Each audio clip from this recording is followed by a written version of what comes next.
আজ আমরা এমন এক রহস্যময় দ্বীপে পা রাখবো যা প্রশান্ত মহাসাগরের বুকে লুকিয়ে থাকা এক বিস্ময়।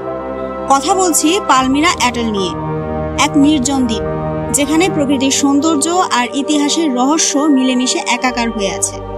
প্রায় ১৬০০ কিলোমিটার দক্ষিণে হাওয়াই দ্বীপপুঞ্জ থেকে দূরে অবস্থিত এই দ্বীপটি যেন এক বিচ্ছিন্ন স্বর্গ। কিন্তু এই স্বর্গ কি আসলেই নিরাপদ, নাকি এর গভীরে লুকিয়ে আছে এমন কিছু যা আমাদের কল্পনারও বাইরে?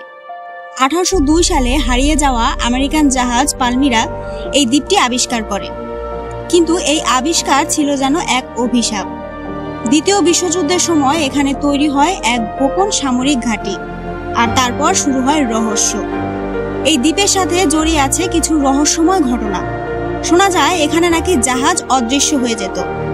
বর্তমানে এই দ্বীপটি বৈজ্ঞানিক গবেষণার জন্য ব্যবহৃত হচ্ছে। বিজ্ঞানীরা এখানে জলবায়ু পরিবর্তন, জীববৈচিত্র্য এবং সামুদ্রিক বাস্তুতন্ত্র নিয়ে গবেষণা করছেন। পালমিরা অ্যাটল নির্জনতার সৌন্দর্য আর রহস্যের এক অদ্ভুত মেলবন্ধন।